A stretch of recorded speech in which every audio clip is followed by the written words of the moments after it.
One. Podcast number 55, the Stoned Roadie Show. Action. All right, people.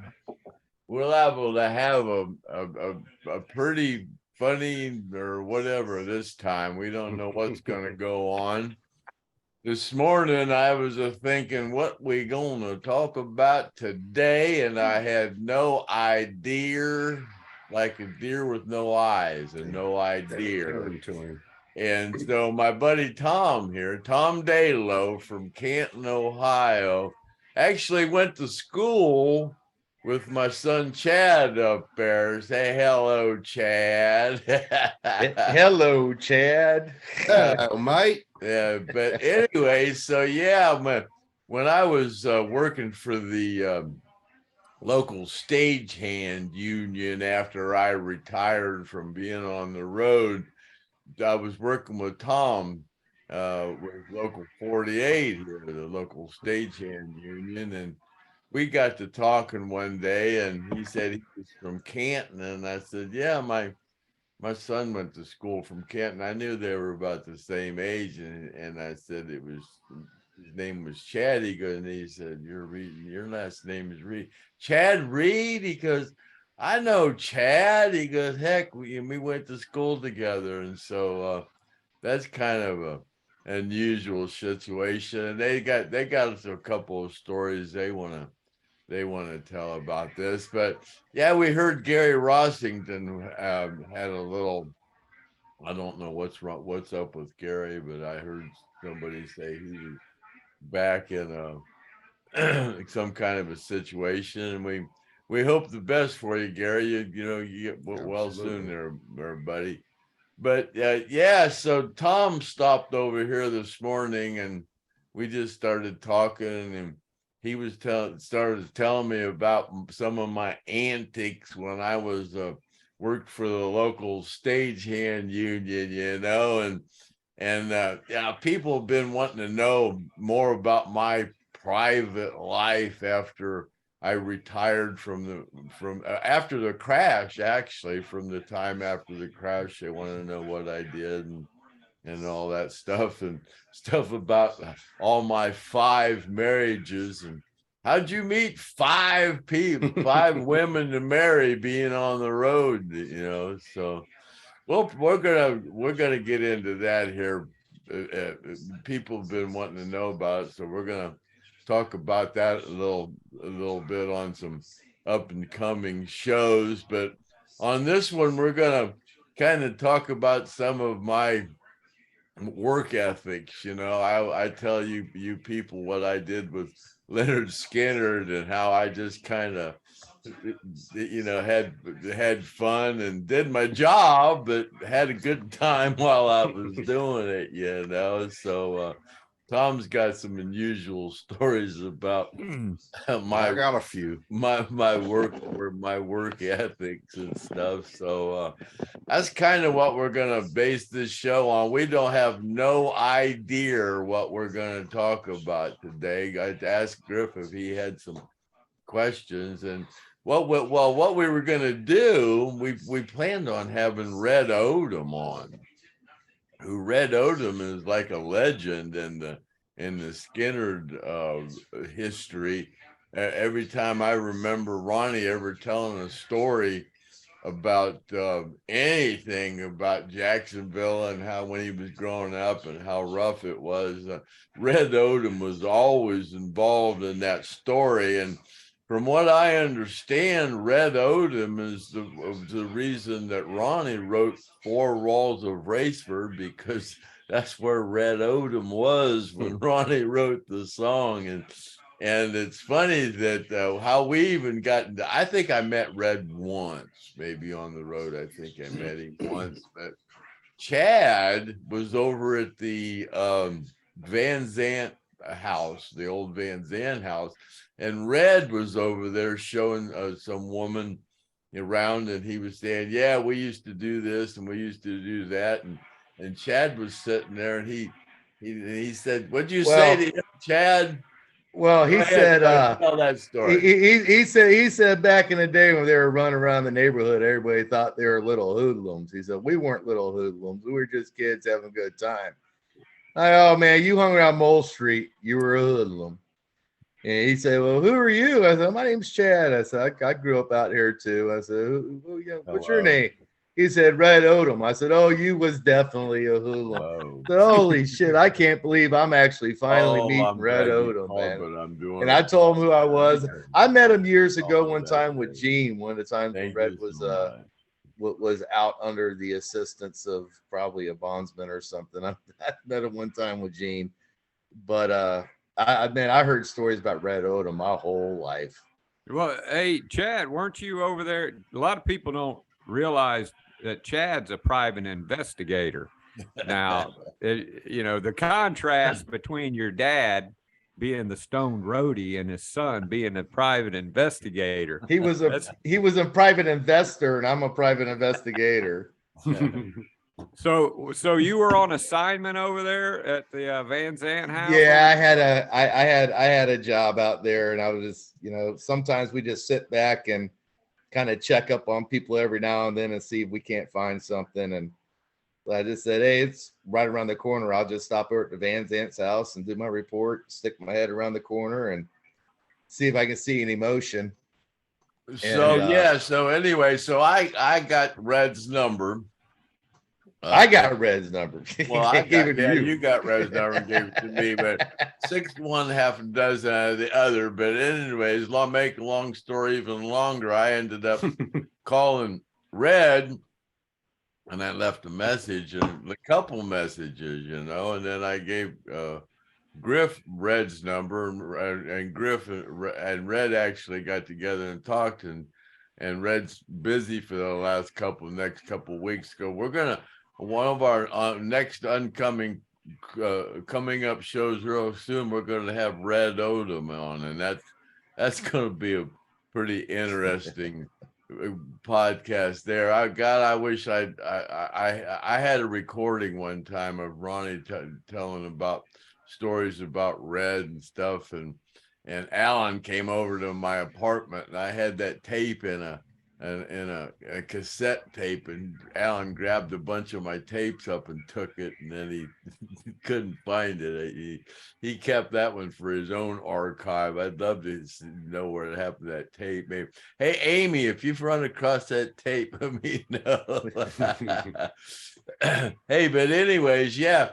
So yeah, that's what we're gonna kind of base this this podcast number. I forgot to mention, this is podcast number 55. I was going, God, this is like the first or second one this year so far. And then I went, well, God, me and Kathy Godsey did number 50, and that was like New Year's Eve.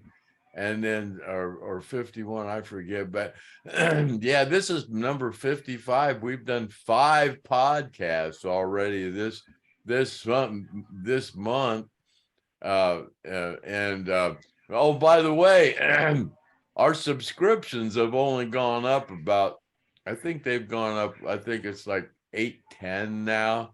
We're really trying to get to 1,000. So help us get to 1,000. And then we get on that thing. It's called an algorithm.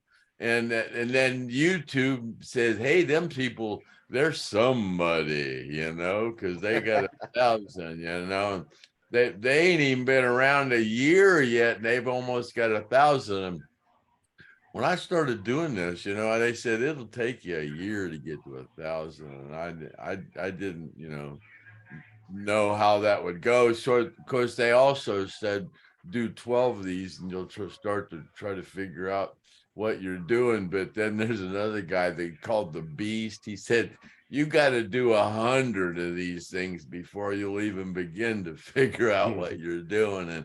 And hell, we're almost halfway there. But we're doing pretty good, I think. I mean, we've got zero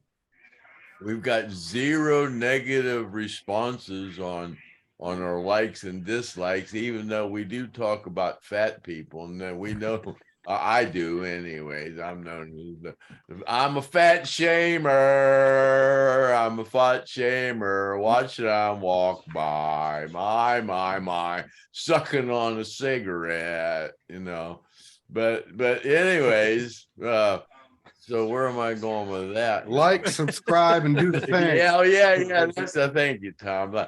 Like and subscribe. Even if you don't like it, just like it and subscribe anyway. Because when we get to 1,000, like when we started this, we said, man, when we ever make any money off of this, we're gonna make sure we take care of some of the survivors of that airplane crash that are still suffering and from things, and nobody's hospital bills were ever really taken care of. Luckily, I got through the plane crash unscathed. I got a little bit of brain damage. People say it might be more than a little bit, but I don't know because I don't remember. But anyways. Yeah, that's kind of what we're going to do here on this podcast number 55. We're going to talk about me, Craig Reed, the Stone Roadie, and 55. what I've done since the airplane crash happened. So I guess here we go. Like I said, I did a little bit of work for the Stagehand Union, and doing shows up at Blossom, and God, I did things up in Cleveland, up at Playhouse Square, and did all those plays, the Broadway plays, Cats and all them kind of different ones. And I worked with Tom, and we worked the rock and roll. All them shows. We worked the Rock Induction show, couple show together. Yeah, the ones with Jimmy Page and Eric Clapton and all the Metallica. Jimmy Page and Jeff Beck. They played with Metallica. Was the show?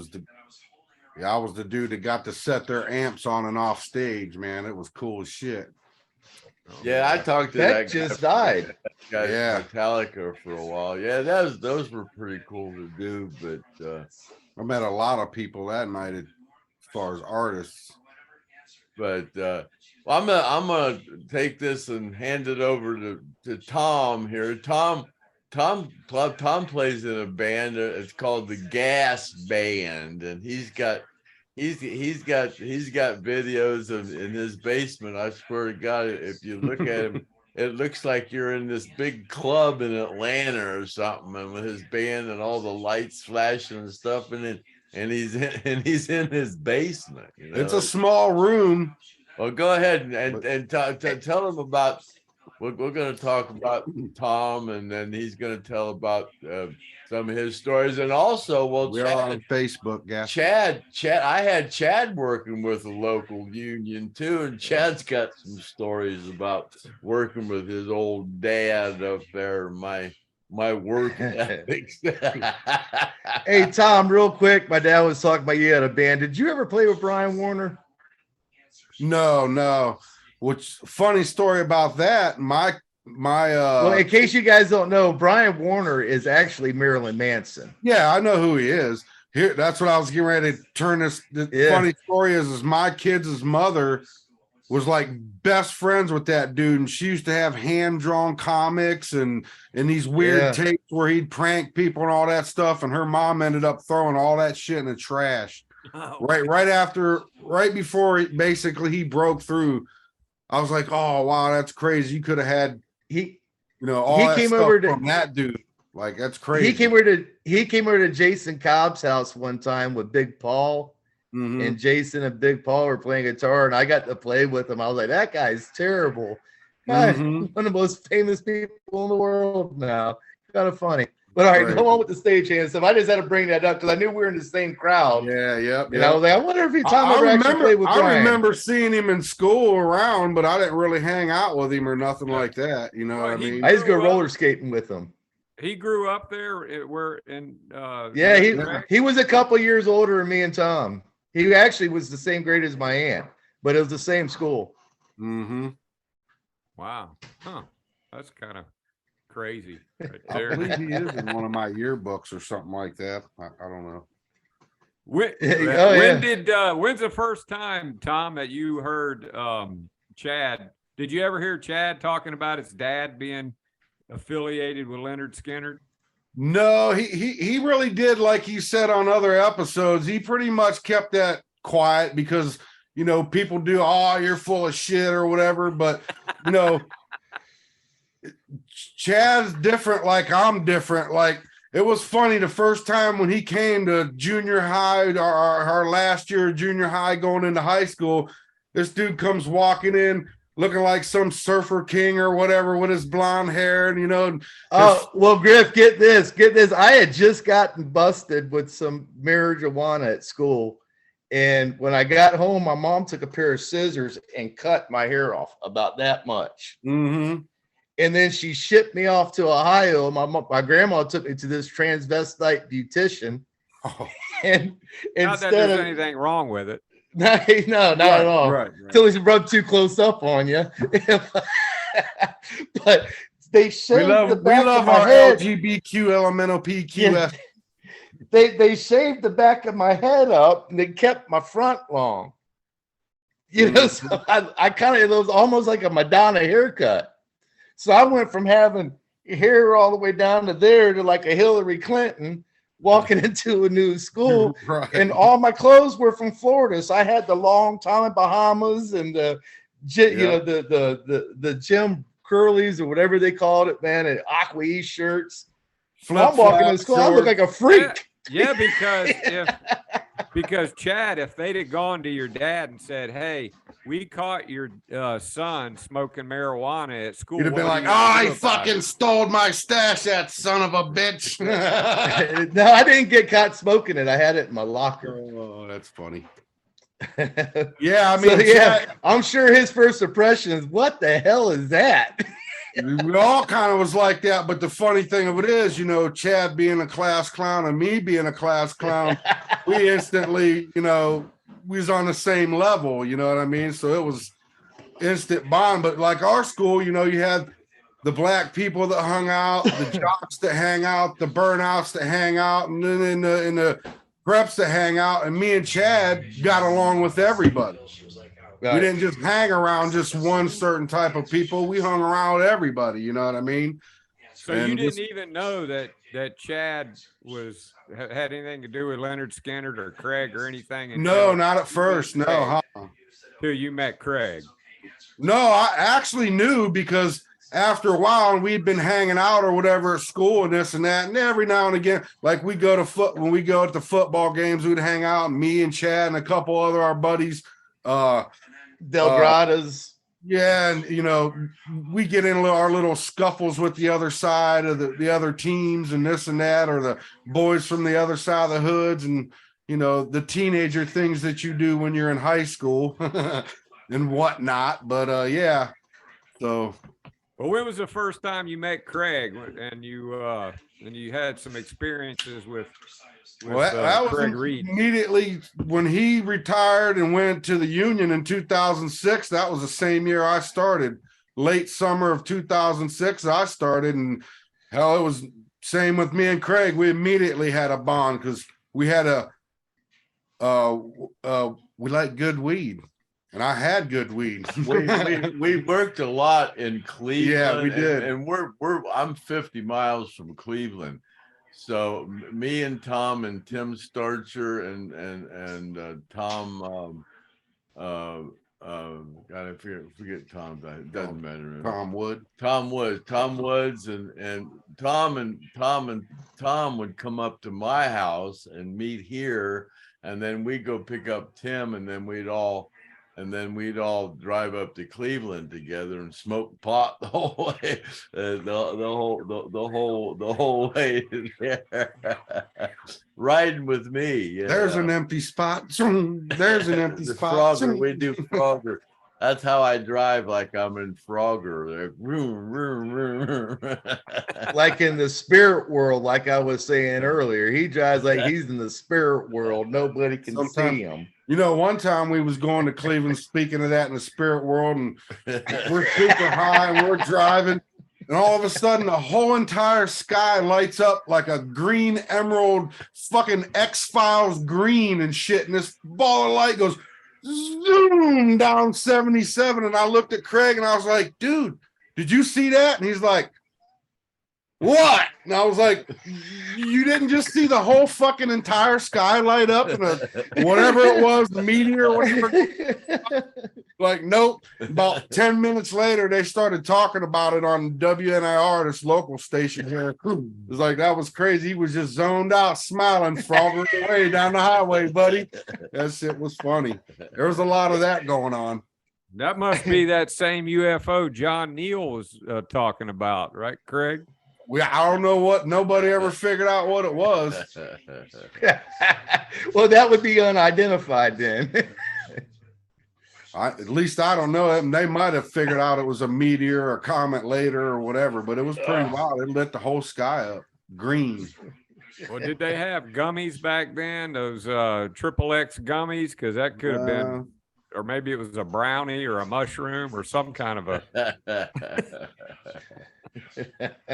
Well, give us a good story. Give us a good story about Craig, about one of Craig's antics. So, you know, I would assume that every venue in the country, you know, Craig knows where to go get high at. You know what I mean? There's a little spot in every venue, and you know, Craig knows it. Trust me. And especially tour buses. Right. And there's you know, there's the one big venue up in Cleveland, and there's this back little bathroom, back this little hallway. There's some offices or something back in there, and you know, I forget who, probably Craig. Hey, check this out. There's this little bathroom. We go back in there and kick on the lights, and the ceiling fan comes on, and you just go, you know, them little bullets, you know, give me back my bullet. We take those in there in that bathroom, hit them a few times and blow it out in the sink. Craig will blow down the toilet sometimes and flush it. And then you'd hang out in there for a while, and then you'd come out and go. And then the other stagehands started catching on to it, and then it got a little overpopulated, and then they figured out what was going on and started locking the bathroom on us. But that was one good one. You know, where's Craig? I don't know. Where's Craig? Oh, we know where Craig's at. That's one you heard a lot. Where's Craig? Like, oh, okay. He must be in the bathroom or something. Yeah, he's in the bathroom. What was that one you said? What was that one you said? I was over in the portalets or something. Yeah, we was up at that. It was Collective Soul and Counting Crows out in a minor league park up there. The Capitals. I forget who the hell that park is, but that whole show is a crazy deal in itself. But we're setting this thing up, and mind you, it's on a baseball field, right? So they bring in one of those semi-truck stages. So we got to set down plywood so they can get the truck out there and the stage out there without hurting the field. So they give us just enough plywood to like go 8 foot. Then we got to truck the plywood from the front to the back of the truck, or vice versa. If you're coming in from the back of the truck to the front of the truck, move it 8-10 feet, take the ones from the back, put it in the front opposite on the way out. So we get it out there and they get it moved. We get all that done and we start setting up the stage, and pretty soon, like, where's Craig? There's the porta-john across the field, and just smoke's just rolling out of it, rolling out of it, rolling out of it. Oh, 10 minutes later, Craig comes walking out the porta-john and just like Cheech and Chong. Craig was actually moving the plywood. He was moving the sheets of plywood around. Yeah, because that's all we had to do. You know, usually when you're on them crews, you'll be on a sound crew or a lighting crew. But at that point in time, everybody's just one for all and all for one. Because without all that getting in there, you're just sitting around all day waiting. And that was painstaking, that one there. And that same show, after they got the stage put up, the lights put up, and they started, I think they was putting backline in. The stage was probably about nose high. and we was all on stage, and everybody's starting to turn their heads, and they're like, "What's going on? I smell weed. I smell weed." Nobody couldn't figure it out, and I had to go down by the on the other side of the field for something. I go down the other side of the field, and I look underneath the stage. There's Craig bent over, right dead center of the stage, hitting his thing, blowing it right up through the thing on the stage. It was hilarious. These guys was all looking around trying to figure out who's smoking weed, and he's underneath the stage fucking blowing the hits right up through the stage, the cracks and these little holes. That's one of the best places to go. They hide road cases under there, you know, so you can just go under there and just sit down on the floor and nobody can see you.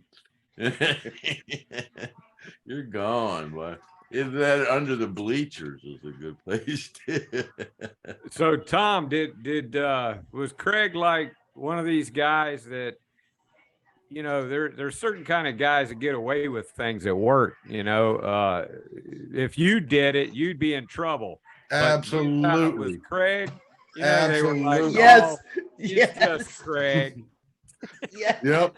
Oh, Craig. He pulled that I work for Skynyrd card off like you every would time. Not every day.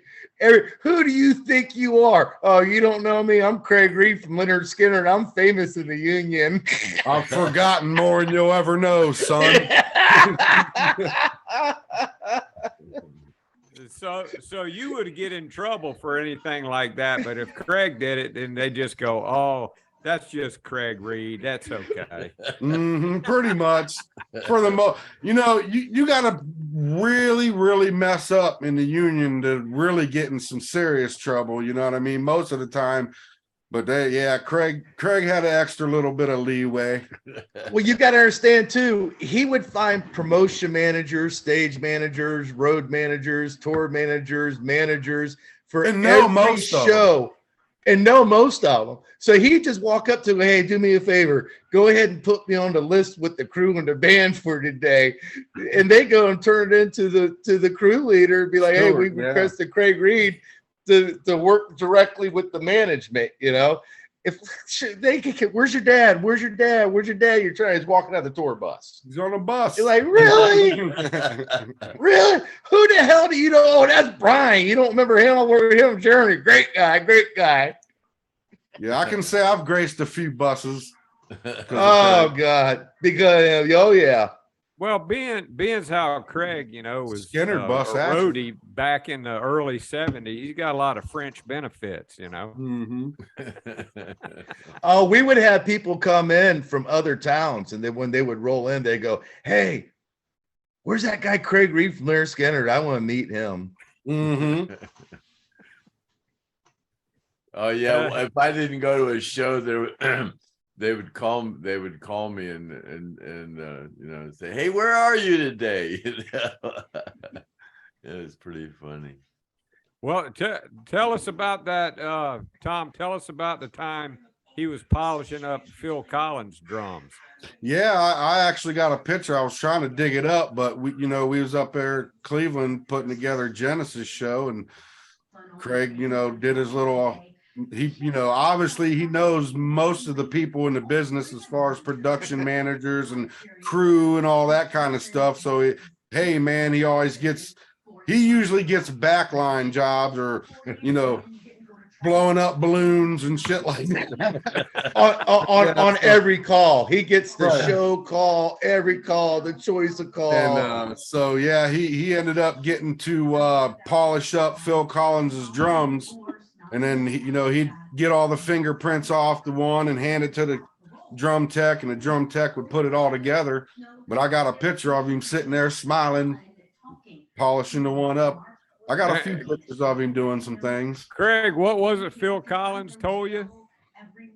Oh, when Alan Collins met Phil Collins, Phil told Alan, you got to shock the monkey. You know? Which means you got to get the monkey off your back.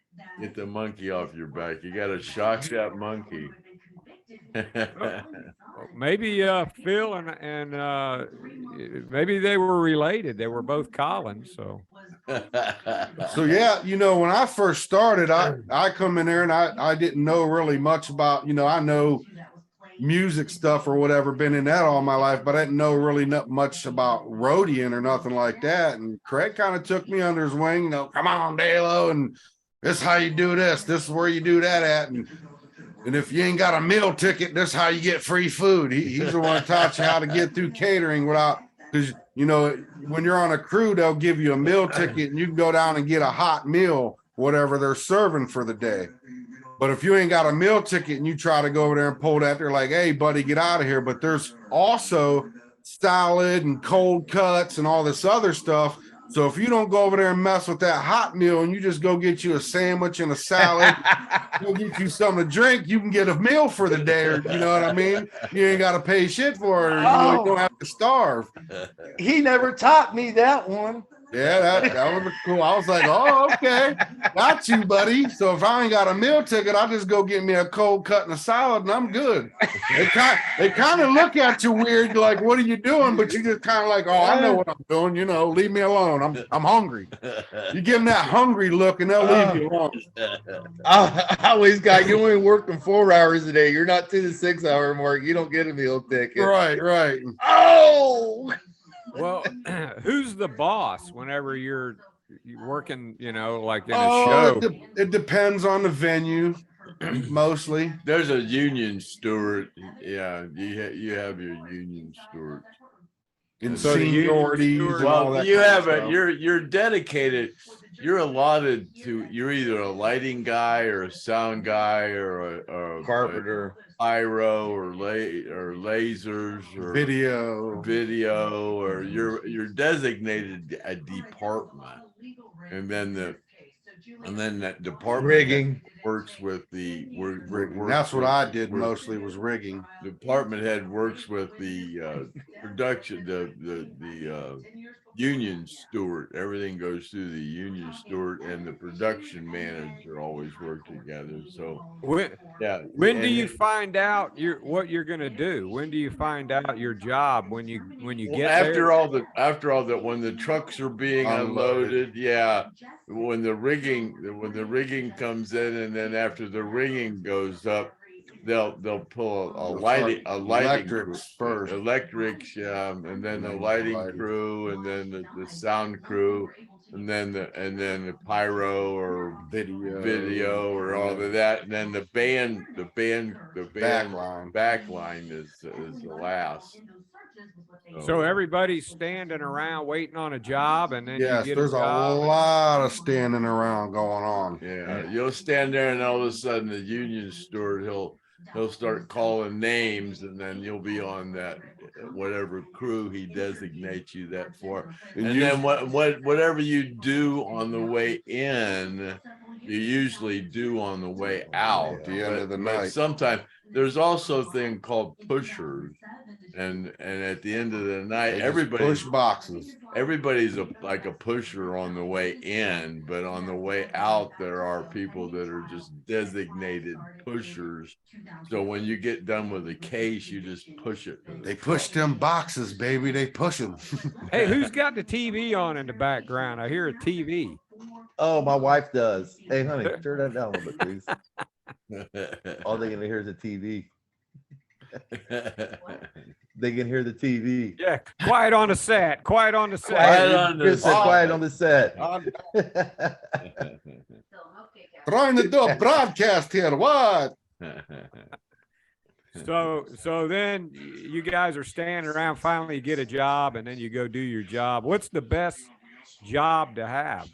What's like one of the best jobs to have? Backline. Usually, I always like the backline. Backline's the best if you're on the ground. Now, if you're not scared to climb and you want to make the money, go up there and do the rigging. That's where the money's at. And the crew guys, there's usually like a 4 or 5 hour minimum. So when you go in there, they'll usually work you for 4 or 5 hours, where the riggers, normally you come in and you work 2 hours, say, and you still get paid for them 5 hours, plus usually almost double the money. So see, I was on the ground doing all that, working with them guys, and we come in and we start unloading the trucks and everything. And I'd see these group of guys standing over here. I'm like, what the hell are these guys doing? Like, they stand around for an hour or so before they even work. They get up there and throw a couple chain motors, pull them up, and then they're out of here. Like, what the fuck is really going on? And then they're making almost double what I'm making. I'm not scared to climb. How do I sign up for this, man? So yeah, I got on the rigging crew and was doing that. So how do you find out what you're going to make before you even get to the venue? You Everybody makes the same.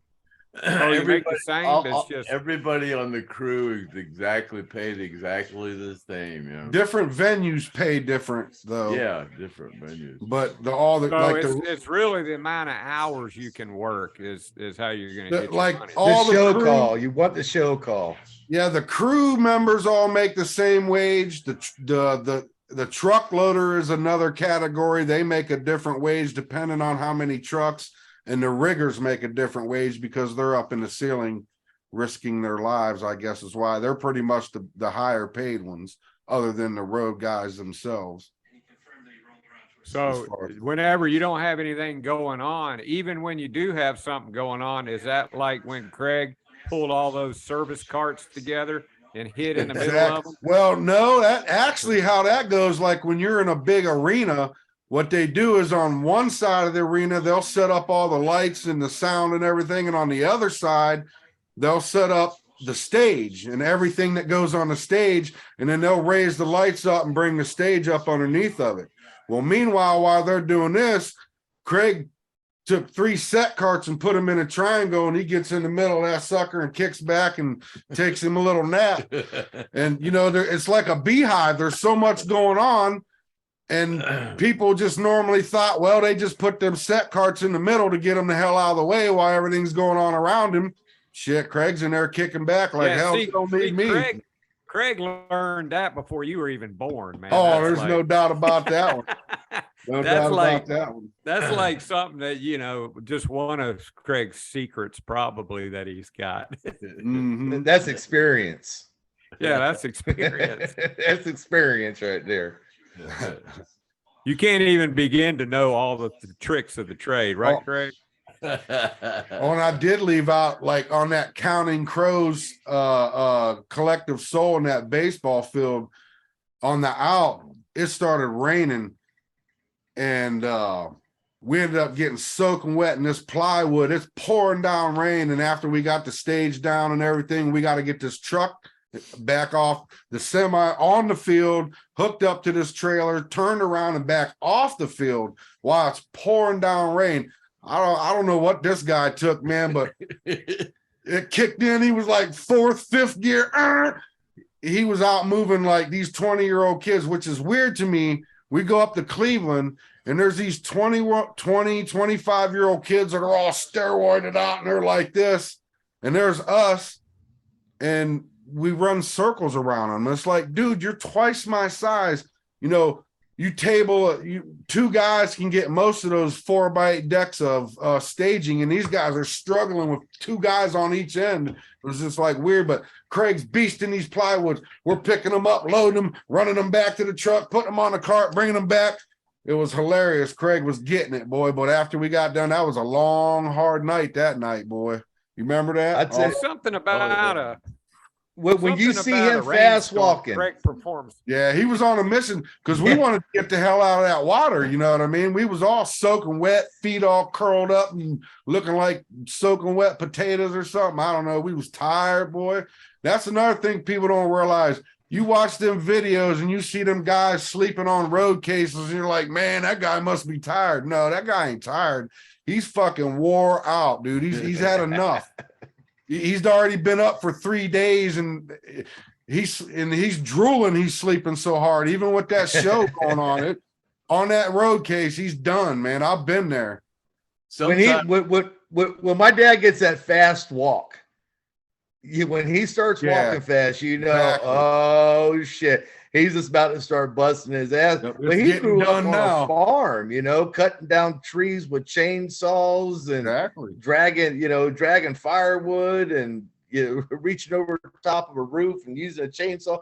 Yeah, he was doing that crap at 14 years old. So yeah, when he wants to bust your ass and get to the work end, yeah, you're in trouble. You're not gonna outwork him. Oh, sometimes I use that for a workout, man. I mean, sometimes when I got this brutally hard, I just got in there like and just acted like I was at the gym, to see how many reps you can do. You're gonna just see how much of this you can do, just like going to the gym, So a typical concert, how many hours is it of work? Well, you get the calls are usually a 4-hour in and a 4-hour out. So a lot of the people that for start, you get called in and then they're done with you after you do all the manual labor, and then you got to come back for the out and do another 4 hours. But after you've been there a while, you start getting longer calls, and then you're there like all day. That's show calls. That's why I don't do it anymore, because when I got called to do an in, I was there all day. And when you're there all day, man, you're there 18 hours. I mean, it's just you're there all day, and you leave at 3 o'clock in the morning, and that's when all the cops are out, So But you get paid for 18 hours though, right? Yeah, a lot of it's double time and double, yeah. When you go there 4 hours in, 4 hours out, you don't make a lot of money because it's just an hourly wage. It's $20-25 an hour or something like that. So you get 100 in and 100 out, and then a bunch of that's taxes, so you don't really make a lot of money. But if you're there all day, yeah, you can have a $500 take home pay. For one show. How does it work when you're like working for a band, like say Marshall Tucker or Lynyrd Skynyrd? That's more like a salary. Yeah, you're on a salary on that. Yeah, and then you get, but it's still the same amount of hours, though, right? Yeah, they get more probably, huh? Well, them stagehands actually make more money probably than most of the roadies do, because the roadies are on a salary making. And they $1,500 a week or something. And they make more hours though. Them road. Yeah, but a band roadie, he's in charge of what they used to call the white gloves, and so they would have your head sound guy, your head lighting guy, your head. Exactly. And so when they carry when during the offload, they go stage right, stage left, upstage left, upstage. So all those, like the stage manager, he just calls out to those guys where to take the cases.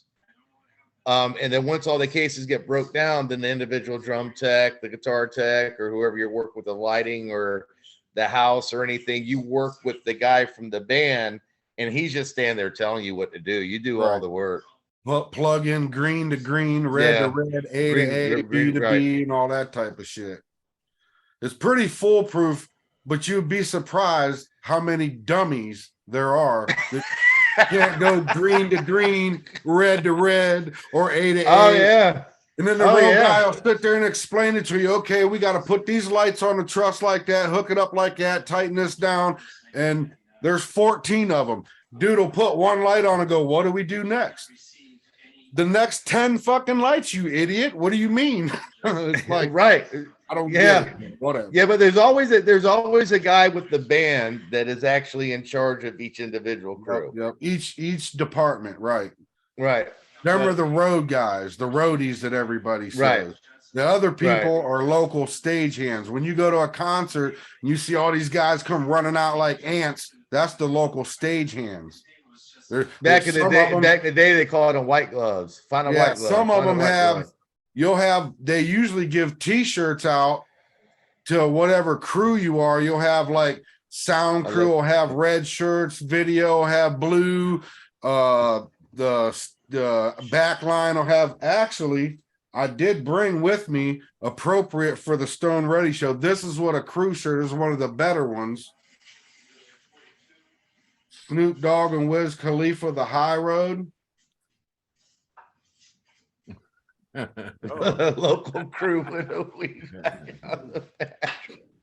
So most concerts they'll give give you a T-shirt. A lot of times they'll be colored, so you know your department, because there's a lot of times there's people that's local crew members that might sneak off, you know, and go try to do some things. Yeah, everybody gets a different colored shirt. So if you got a green shirt on, your lights. If you got a yellow shirt on, your sound. If you got a blue shirt, and it varies on, tour to tour what colors are what. So they know who's who, you know. Mm-hmm. So the well, road, you know, it's pretty cool too when you've seen both sides of it. You know, I've seen my dad do it on the side where he was the road crew, right, instructing everybody what to do, and I've been there and I've helped out with that stuff and kind of felt like I was part of the crew and instructing other people what to do. And then you go back and you actually work it from the other side, and you know there's like a list that you go by on the road. Okay, that's case 13. Yeah, okay. it's all red label, to stage right. Absolutely. Right. It's got a flow. To actually, you know, if you'd have to take each one of those cases, do it yourself, it'd be difficult. But they have everybody laid out exactly what they're doing. It makes it a lot easier. It makes a lot of sense. so But seeing it from both aspects makes it really interesting. The head roadie kind of like orchestrates what's going on with the stagehands then, right? Exactly. The cases go in one spot where they plug into pretty much, you know, and it's all color coordinated. Yeah, the electrics department head, he always wants to know if you know how to do an over under. Right. That's very important for you kids that want to be a stagehand or a roadie. You better know you're over and under, damn it. That's how you, or the next town will hate you. The next town will hate you. That's how you wrap your cords. You know, you see people at home wrapping an extension cord. They'll wrap it around their arm. Don't ever like do that. You know, that's you see somebody do that, you throw them out of the venue. You gotta roll and then this way, go and under then with you do a twist. You can wrap it the other way. If you know how to wrap the cord right, you can take a guitar cord and hold one end of it and just throw it, and it'll just lay right out and just lay right on the ground perfectly straight. If you wrap it the same way every time, it gets all conglomerated. But they said they start getting messed up there in the end of a tour, and it's really hard to do an over under, man. Some of those cables, you know, they're that big around, and once they start getting messed up, they don't go in the cases right. It gets I'll try to use Craig's mic cord or earphone cord here to show you over and under. So you take it the one way and it makes the loop. Then you bring the loop back the opposite direction. Did I make it? Yeah, You able to see it? One more time. So but you take it with your normal loop, and then you bring it the opposite loop back around that side. See there, kids? And then when you let it go, it comes straight up. Some of them guys like an over under and then two overs and then an under. Yeah, they'll tell you on the smallest. Other than funny. Yeah. They'll be unpacking a case, and then the road guy will pick us up and go, "That son of a bitch told me he knew how to wrap cords. Look at that, Michigan. Michigan crew sucks. They've always sucked. They never Detroit. You open up a case and be like, man, Cleveland. That's from Detroit. You guys was in Detroit last night, wasn't you? Yep. Look at this shit." It takes you forever to straighten them cords out if you. Oh God. Oh yeah. Yeah, but then on the other aspect, when the companies get them back, they got to line them up straight somewhere and have the sun bake on them and get them real hot to actually do it the right way. Then So like I said, I've seen both aspects of this. Mm-hmm. You know, have to take them lights back or all the wire out there and just lay them out in the heat. And get them to really, you know, settle in and get hot to where you can fold it the correct way to get it back in the case. Well, what happens when you have like a problem when you're plugging in some amps and some cords and nothing's working? Who figures that out? That's the road guy. Yeah. And it's usually if they test it real quick and it doesn't come back through, there's usually in that line a spare line just for that reason. In the loom of cables. I've changed over crossovers in a speaker live before without actually unplugging it to do it. Mhm. You can get fried that way. You can beat Jesus really quick if you're good with it. You know, you can do it. But I've been in some sketchy when I was doing sound for, was it CMC recording or CNC Studios. I had to do some sketchy stuff. If I had to unplug that amp, it would have taken away half the right hand side sound. It would have been terrible. But all crew guys have to have a hammer and a crescent wrench. And a damn good flashlight. And a flash. The most important thing. If you're going to spend money, if you're going to be on a crew, you're going to spend money. You spend money on a flashlight. That department head asks you where to tighten something up, and you go, "I don't have my crescent wrench." Boy, they're on your ass. That, and you better know how to tie a bowline and a clove hitch. That's the most two important knots in your stagehand and roadie tech. Well, that's for the rigging. Those are questions. Before you can come and become a stagehand, you have to pass a test and show you how to tie some knots, know the different types of lights, and well, the main thing for that bowline is that's a knot that you can get untied. Otherwise, it's called a hatchet knot, because you need a hatchet to get it apart. I've never heard that put like that. This dude that was rigging knot taught me how to do a bowline. I do mine different than everybody else. They all turn the key and bring it up through and around the tree and back around. And I learned how to do it one-handed. I can tie a bowline one-handed. If I had my dad can roll a joint one-handed. I know. I seen him do it. Roll it one hair. I've won contests that I could roll a better joint with gloves on than they could. I'm a pretty good roller myself. But now they've got those. Now they have those rolling papers that looks like a cone, and you just stuff them in there. Oh God, that would have made my life easy as a kid. I wouldn't have been sweating bullets sitting in the passenger seat with no seatbelt with him rolling up a joint while he's driving with his knee. Yeah, I just seen a guy do it one time. I don't know anything about it. I just saw a guy do it. You know? There was one other thing about that Collective Soul baseball field thing. When Craig was sitting in a dugout or sitting in a porta-john smoking it out, me and my dudes was sitting in the dugout with the road guy sitting there smoking, and our boss was sitting in one of those gators sitting there watching everybody, and we didn't know it was him. We're all, is that our boss? Nah, that's not him. He was wearing a red shirt. Yeah, that's a green coat, isn't it? Well, here it turns out he got his coat on. It was a green coat. We're sitting in the dugout, chiefing away. Craig's in there smoking out the damn porta-john. Craig didn't lose any sleep over that, I'm sure. No. Hey, Craig, anytime you were working for Lynyrd Skynyrd, did you ever run into a situation where you couldn't get like an amp to work and it was holding the show up? No, we had spares for everything. We had spare for spare. Yeah, we had spare everything. So there was never a time when you were like, and you were, maybe Ronnie came out and it sounded like shit, and he was like, "What the hell's going on?" And then that was the monitors every day. It was the monitors every day. Of anything like that, so I wasn't worried about it. I just did guitars. There were times when I was the stage manager and the production manager.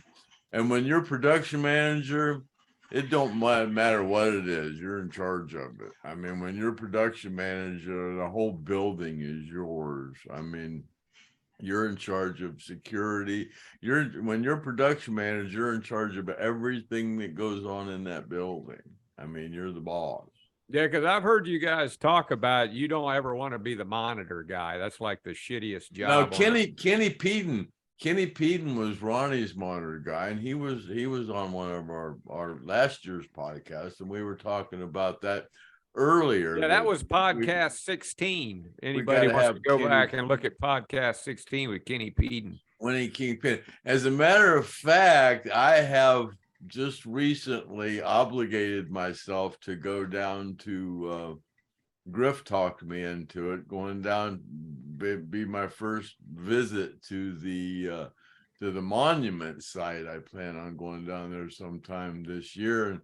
And I talked to Griff, and hopefully I can get me and Kenny Peden go down there. But when I go down there, I want to go to the crash site, and I want to walk the path that Kenny and Mark Frank and Artemis took when they went to the farmhouse. Yeah, I don't think I told you. I talked to Ricky Wascom. He's the guy that's on the board, and he said he's going to make that happen for you. Yeah, I talked to Dwayne Easley too, because I wanted to go down there. Yeah, you guys. Yeah, I'll go together, man. It'd be great. I want to walk. Yeah, I want to walk from. That's what I was just thinking. That's the first I heard of this. Thanks for keeping me involved in your plans. Shoot at me. Oh, we'd have made sure you were there. I want her to come and shoot at me. Yeah, because you'd have to kill that snake that Artemis didn't kill. Yeah, I want to see that snake. That snake's dead. I heard that snake had some grandkids, you know, and but that, you know, that's something that I'll have to be there. Yeah, that's what I want to do. If I'm gonna do it, I want to go to the site and actually walk that route that they took. We'll walk across that creek, and Kenny said it's only up to your waist. So see, I heard just the opposite. I heard it would be actually hard to walk back there. The last person I know went back there, they say it took one of those gators. Well, a hurricane actually hit the crash site, and then all the trees are leveled. Yeah, but I guess the tree that everybody signed isn't even there anymore. No, it's all the trees got blown down, which you know. But there's still, I guess, the woods around that area, and you can still walk the same, you know, the same course that the land is still there. The creek is still there. That's what I want. Yeah, it's all. Yeah, we'll have to get you guys down there, and I'll videotape that.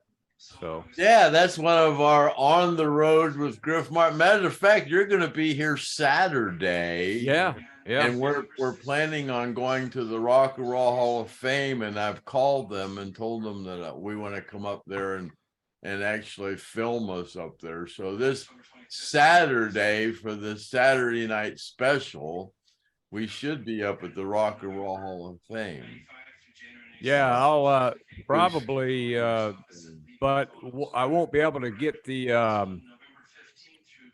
I don't think I'll be able to get the footage back until I get back from my trip Sunday. So it wouldn't be airing on Saturday. It'd be the following week, unless I can put it on a jump drive somehow and give it to you. I don't know. Yeah, but we'll figure it out. Yeah, that's all technical stuff, you know. Because you're going up there with your girlfriend, and then I'm just gonna meet you up there. So yeah, I'm flying tomorrow up to Ohio, and it's only like an hour from Craig's house. So we're just gonna meet at the Hall of Fame, though, right? Yeah, we'll just meet at the Hall of Fame. Yeah, I'll be parked. Tom might do some filming in the handicap parking right there. Do some documentary style. Yeah. Well, we're going to see if they're going to allow a camera in the Hall of Fame. Right. Well, you know Go in there like your press. When I was up there with Kathy Keeble and her granddaughter, we were filming her. I was going to say, I've seen people had pictures. Yeah, there's so many, you know, it's just like in the old days when they said you can't have a camera in a concert facility. Now every phone there has a camera on it, so there's really not you can't stop it do about it, you know. I mean, everybody's got a camera on it. Used to be no cameras. Well, now everybody's got a camera. Yeah, now you can't stop it. So yeah, you can't really do anything about it. Well, Tom, you got any more good stories about Craig before we wrap it up? How long we've been on, Craig? You know, I didn't really look at the clock. We've been on about 40 minutes, I think. You know, the one thing I did want to say is that, you know, on Facebook, you know, Craig fat shames and all this other stuff. But the thing that most people don't know about Craig, and the other side is Craig is very humble and would give you the shirt off his back. It wouldn't fit us. In any situation. He only says that shit, what he says, to get a reaction from you, to get you up off your ass, to lose weight or quit smoking, to better your life. That's all it is. And you know, Craig, I saw a picture on Facebook. A guy lost over 100 pounds on the Craig Reed. Yeah, Stone there. Road. I mean, I was definitely a nutritional overachiever. And really, the main thing is, yeah, you got to start eating right. Quit putting shit into your mouth and it won't sit in your body. That's what it boils down to. Watch what you eat. Everybody's worried about drugs, this, drugs, that. The biggest drug on this planet and most addictive drug on this planet is sugar. And it's destroying people by the thousands. By the thousands. Quit eating the sugar, people. Drink water. Tom, Tom knew me when I was fat. Yeah, when I was working for the union, I was fat. Well, Chad's got some donuts right behind him back there. I saw him earlier. No, man, I'm more of a Ruffles cheese and sour cream with the bean dip and the ranch dressing. You know. Now, I'm not sure. Now, on that note, I'm not sure if Craig's ever told the story of about being blindfolded with the 500-pound woman in the bedroom. That was when I was with Marshall Tucker. Yeah, they blindfolded me and had some novelty stripper. That was near Mexico. Yeah, I ended up. That night I ended up in some crazy places.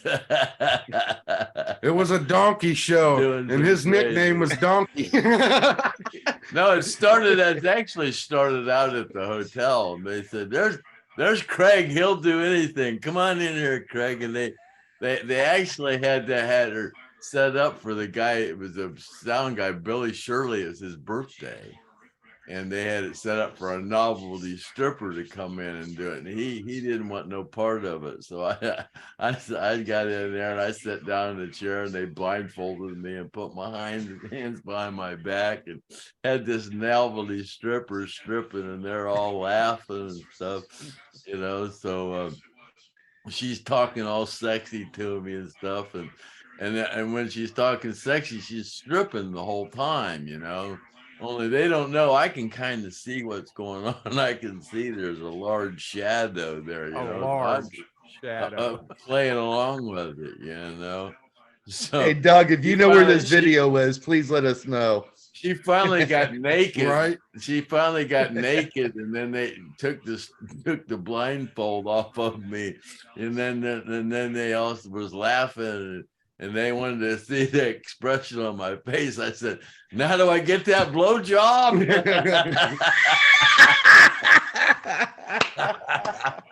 First in line. Oh, that was funny. I'm going to round up. See, you're not prejudiced. She ended up to be a really nice woman. I actually went out and partied with her that night. Yeah, we ended up in some place that there was a bunch of people that just had green cards, and we got pretty messed up. Craig was one of those guys when he was a kid in school that you dared him to eat the bug, and he ate the bug. I've tried everything in my life. The things I liked, I tried twice. You got that right.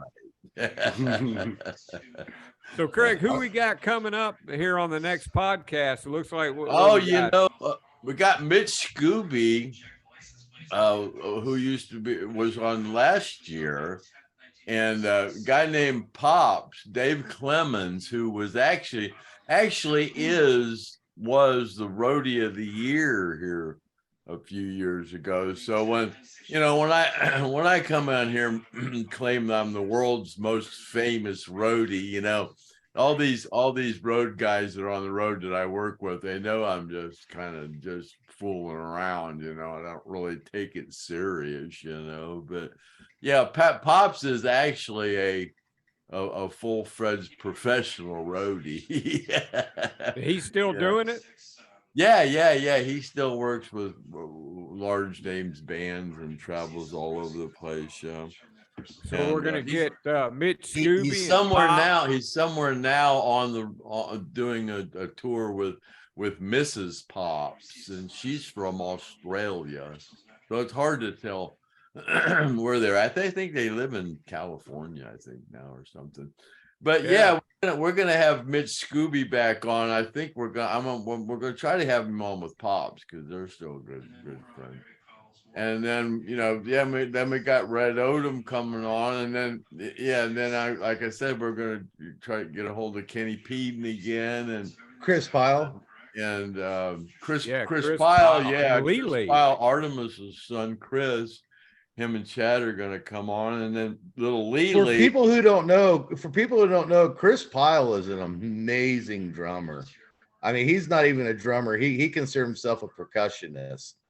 The kid's incredible. Or he's not a kid. He's actually a year older than me. Yeah, and you already but he's incredible. And you already talked and he said he'd come on, right? Yeah.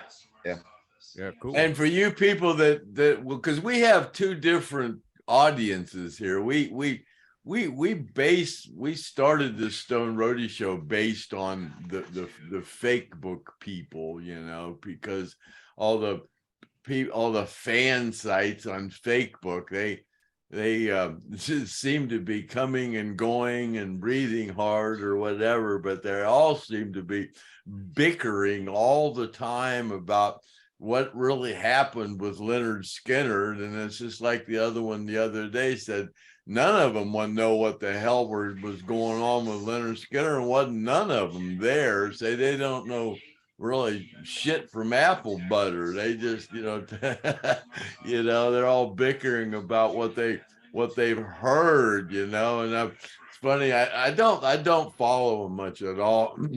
But I did the last one because they mentioned my name, and they didn't really say anything bad about me. They just said, and then Craig Reed, well, he's just being Craig Reed, you know, and he likes to shame people or whatever that word was, you know. And then they said something about that I was trying to push Kathy Godsey, my co-host, as a Skynyrd authority, and they said, well, she's not nothing but a dang fan, she doesn't know anything. And then I'm going, well, why don't you pick on Griff? Griff hears every week, and he wasn't there. He's just a fan.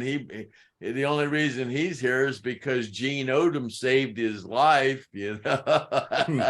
Kinda. Usually they're picking on me, but this time they left me alone. and they're both here because I'm basically brain dead, and I have to be followed around like you know, like I have a guide dog. If you show me what to do, sometimes I can do it, you know. But you know, I tell people, they say, man, we just love that Stone Roadie show. And I'm going, you know, why? I mean, you know, I do them because people wanted me to write a book, and I don't want to write a book. And I'm not really qualified to be a podcast host either, you know, but you know, I do the best I can do, and that's what I tell people. And people say, man, you do great because you're just you know, you're not out there trying to act like you're, you know, like somebody said, we're trying to build our own history about this band. Well, you know, I don't think I've ever got down here and even begin to think if it wasn't for me, Lynyrd Skynyrd wouldn't exist. You know, I've always said that. Yeah, you know, basically, I was just a roadie that had fun and had a great job and took advantages of all the times I had to have a good time. I had a good time, you know. What Craig's talking about is here recently somebody on Facebook, and I'm not going to say his name, was kind of like bashing a bunch of people, saying that they had nothing to do with Lynyrd Skynyrd and they were acting like they did. And then they started picking on Craig. And I was thinking, if anybody had anything to do with Lynyrd Skynyrd, that's the guy. And if you're picking on him, then you're talking out of your ass, because, you know, Craig was there and he's Both got movies sides of to it. prove it. You know, There'd he's be got no movies more to there prove than it. that. I was Yeah, there, so- you know, I was there more than, you know, as somebody said, the ex-road crew people are trying to write their own history. Well, Gene wrote a book, but he wasn't really a road crew person. And the only crew members of us really that are left are me and Kevin Elson and Clayton Johnson and like Mark Frank. But Mark wasn't there for very long, and Mark lived in South Carolina, so he didn't really hang around with Gary and Alan and Ron, Joe Barnes. and everybody, Yeah, Joe and Barnes, Joe yeah. Barnes. Joe but Barnes. none of those other, Joe Barnes has never wrote a book. Kevin Elson's never wrote a book. No, none of us have never written a book, you know. So the only reason I'm here is because I don't want to write a book.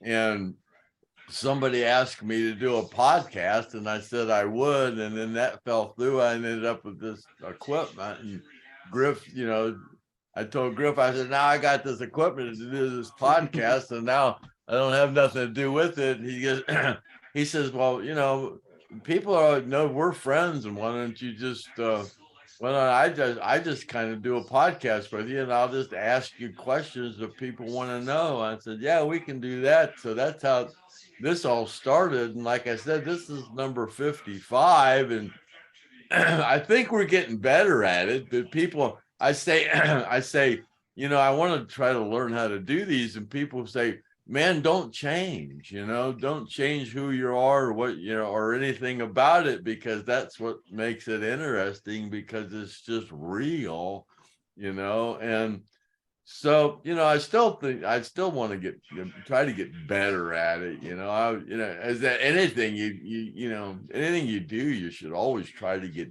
better at it, you know. Well, people used to come to me all the time and they'd say, hey, will you ask Craig this for me? Will you ask Craig this, that? And then I'd be like, why don't you ask him yourself? And they were scared of him, you know, because he was a fat shamer. And he, you know, I guess his bedside manner didn't go well with, there was something mysterious about Craig. They were scared of him, but now you see Craig he's a great guy, you know. He's Absolutely. He's always He's just like all the rest of us. right, you know. So Oh, come. that's No. Well, yeah, not just No, like the rest of us. no, yeah, no. God bless You got us me all. on that one. You God got me bless on all that. of our hearts. I'll tell you right. I mean, his blood is red, okay?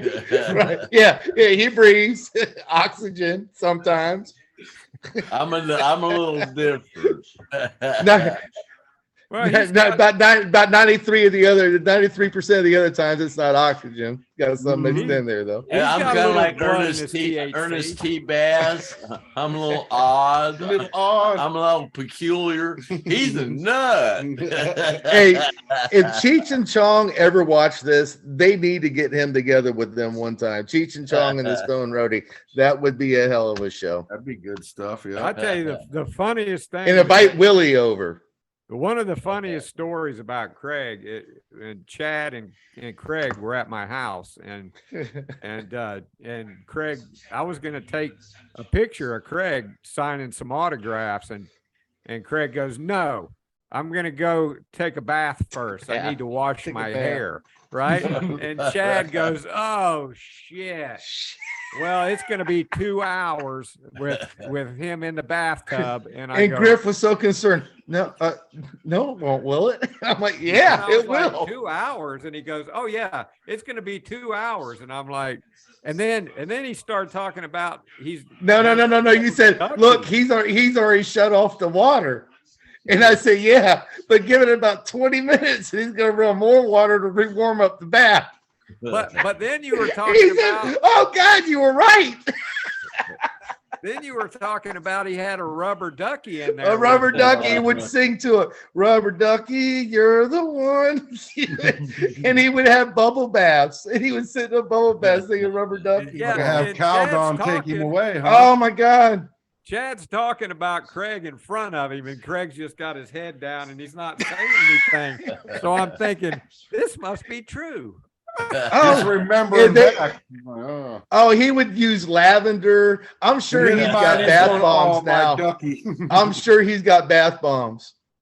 Hey, I was at his house and he was running the bath water, and John Neal and I were sitting there with Craig in his little office, and John Neal goes, Craig, aren't you going to go shut the water off? And he goes, it's not Nope. full yet. And he goes, and about 5 minutes later, you're going to overflow the tub. And he goes, it's not time. Almost And there. then another 5 minutes, and John Neal's like, hey, man, you better go check that. He goes, I've lived here for 50 years. I know how full the tub is. It takes 17 minutes for my bath water to be perfect. Hey, and what time's the Really mailman hot, get I there? Water. He I puts a take thermometer really, in the water, really, too. really hot baths, and it takes 17 minutes just to get it just right. Gets the one layer of skin to peel off. I did it this morning.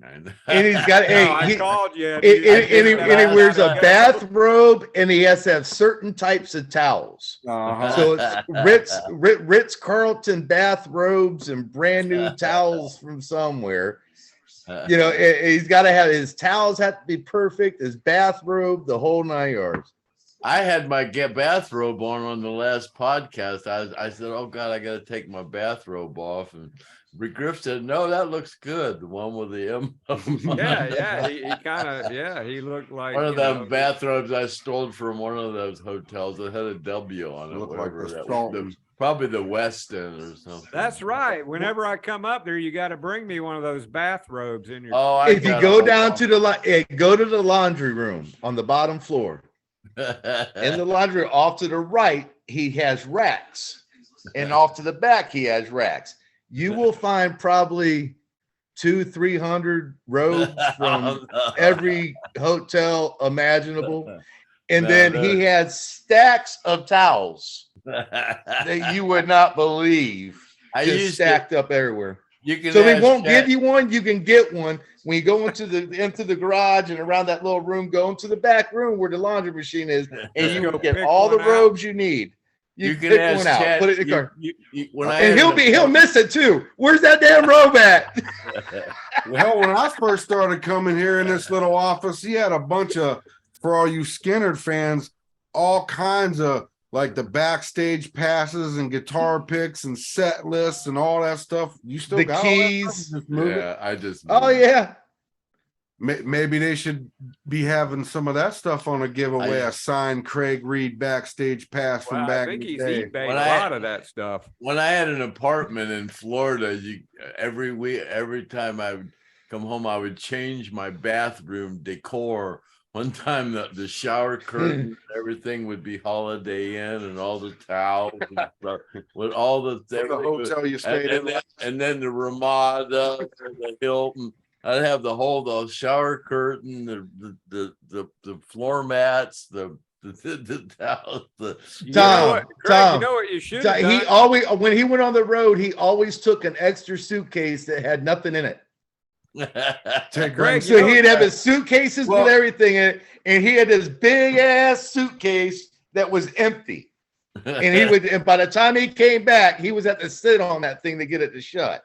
Well, you know, You should have played a trick on Leon and hung a Holiday Inn shower curtain up in the Ramada Inn and see if he noticed. that's another thing Craig learned me on there at Blossom. You know, when the artists come, you know, they take their showers and stuff after the show and they give them towels. Well, there's this little room that has all the fresh, clean towels. I always see Craig, where you get that towel at? Down there in this little room down here.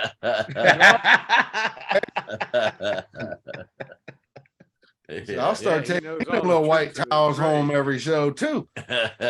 Hey, I got a lot of One- car rags. right after 9/11, he calls me up and he goes, "Shay, I got to get down to the airport now." I'm like, "What are you talking about?" Where he goes, "I just landed." Dave was supposed to pick me, or somebody was supposed to pick me up. They're not here yet. Plane got here a little bit early. I said, well, they'll be there. No, you got to get here right now. I said, what's going on? He goes, I didn't think about it. That's 9/11. I got an ounce of weed up underneath my balls. You got to get, they got drug dogs. They were bomb dogs. They got drug dogs all over the place. I'm going to go to jail. Hurry up, get your hands down. Oh, I'd run. So I had to haul ass and go pick him up. He was sweating. He goes, I will never do that again. I swear, I will never do that again. Same type of shit. When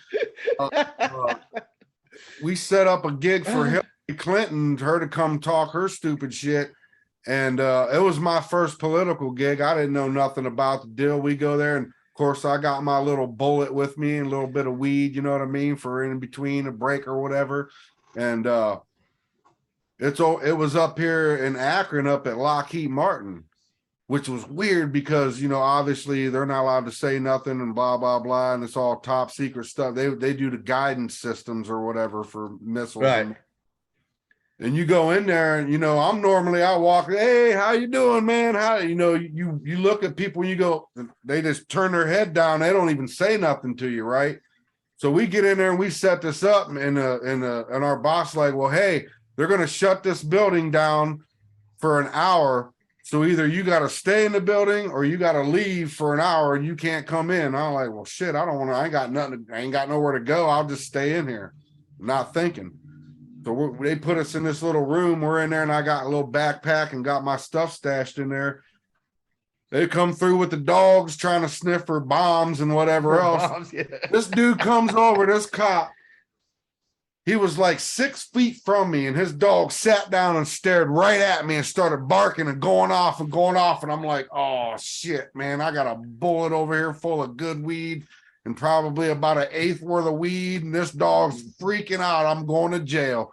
And it just kept going off. And I'm looking, I said, man, boy, he don't like it in here, does he?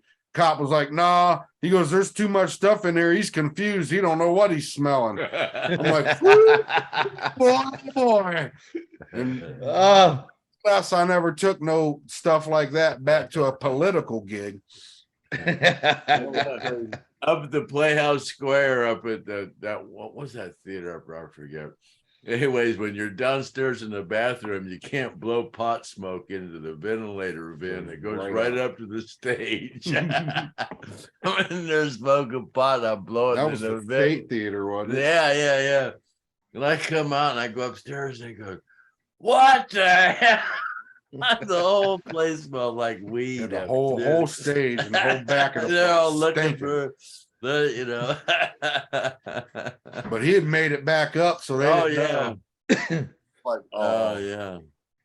Well, you think we ought to go ahead and wrap it up, Craig? It's going to be we've been you know, I got more stories, so I guess I'll come back. Yeah, we get you back, and we're going to get Chad and we're going to get Chris Pyle on here, and that we got to do that pretty soon.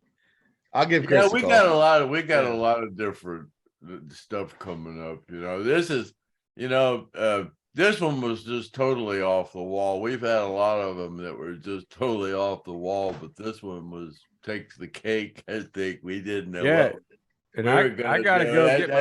I said, Griff, you got any questions? He goes, no, I don't have nothing. Well, I didn't post anything. I got to get my suitcase out and start packing for. Don't forget to like and subscribe and do the thing. Like and subscribe. We're trying to get to 1,000. So Gas Band. Go to Facebook and check out Gas Band. I'm on Facebook. Tell me he was. Yeah, he's in the Gas Band. Roadie. Yeah, the Gas Band. Yeah, they got. You know, he's got a kid in his band that just started playing. I mean, I went to my little nephew. I went to a gig they did. You can check him out on them videos. We got some. His little nephew, and it was the first time he'd ever been on stage. And man, he's just, how old is he? He's 10. He's 10. Yeah, he's up there playing guitar. You think he was been doing it all his life? The kid, man, it's amazing. Yeah, I played with Derek Trucks when he was 10. Blew my mind. Yeah, right.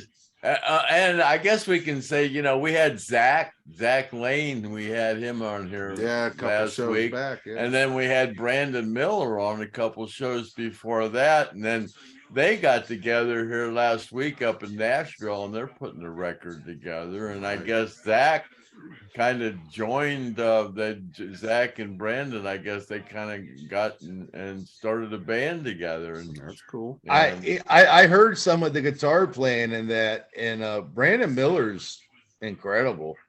He really is. He's an incredible guitar player. Well, he And, played with I called Brandon, and Brandon told me, he goes, man, this kid Zach, he goes, God, he was playing some of Steve's parts and Ed's parts, and he All was these kids it nowadays just blew my son mind, is man. He's amazing as incredible. hell. Yeah, we'll get them back on the podcast and talk about what they did up there in Nashville. That's another thing we're going to do. Both of them are so humble too. It's just the humbleness of them is really, really neat. All right, Craig. All right. Yeah. Well, here we go. All right. We're ready. Happy trails to you until we meet again.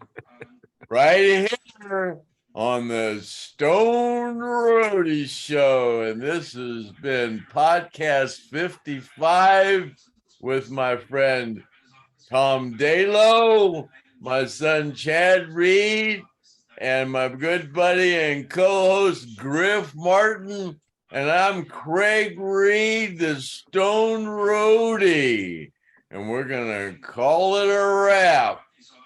See you next time. Peace out, everybody.